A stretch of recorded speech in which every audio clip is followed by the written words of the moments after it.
You learned early how to live between worlds. One foot on solid ground, the other hovering, never quite sure which side would disappear first. Some days you remember the weight of a corded phone, the sound of a dial returning home. Other days your life feels measured in notifications, unread messages, and screens that never sleep. And somewhere in the middle of all that change, you learned a quiet lesson. Don't get too attached to how things are because they won't stay that way for long. If you've ever felt like you don't fully belong to the past or the present, like you're always translating yourself for others, that confusion isn't a flaw in you. It's a scar left by growing up during a time when the world kept reinventing itself before you had a chance to settle into who you were supposed to be. You were old enough to remember a slower world. A world where boredom existed, where waiting was normal, where silence didn't mean neglect and being unreachable didn't mean being unwanted. But you were also young enough to be told, over and over, that if you didn't adapt, you'd be left behind. So you adapted, quietly, quickly, without being asked how it felt.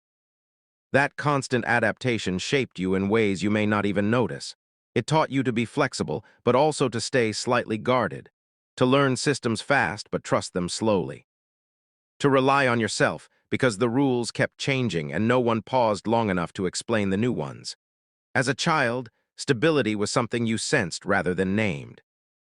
Maybe it was the routine of coming home before streetlights turned on.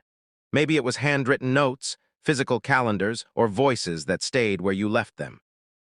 Then, without warning, that stability began to dissolve, not dramatically but gradually, like emotional erosion.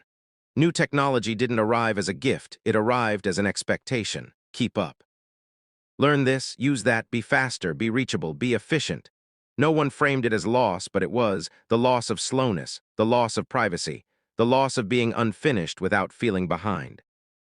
And because it wasn't a single traumatic event, you learned to swallow it without complaint. Micro-traumas don't announce themselves, they just accumulate. Like dust in the corners of your emotional life. You watched adults struggle too, parents learning computers from their children. Authority figures pretending to understand a world that was quietly slipping past them. So you learned another lesson, even the people in charge are improvising. That realization makes you resourceful, but it also makes you wary. If no one truly knows what they're doing, then safety becomes something you manufacture for yourself. This is why you often feel like the bridge generation. Too old to be carefree about digital life, too young to be fully rooted in the analog one. You remember when identity was private, when mistakes faded with time instead of being archived forever. And you live in a world where every choice feels permanent, searchable, and judged.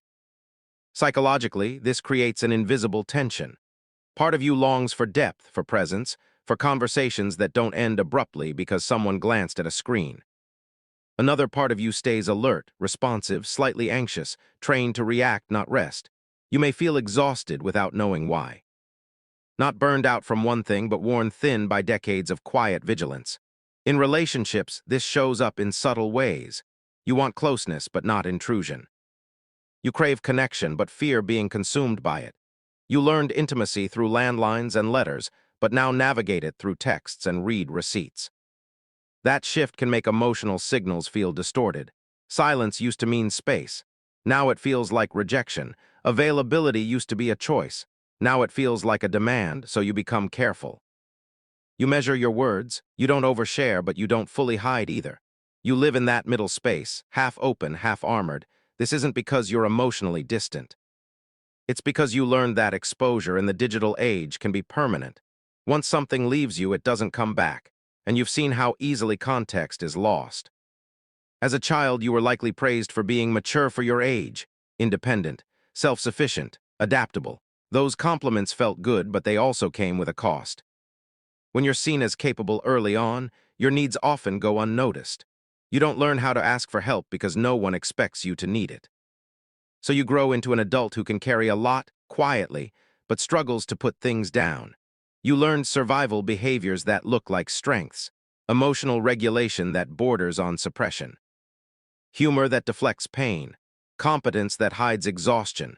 You're good at managing crises, but not always at recognizing when you're hurting. Because for you, discomfort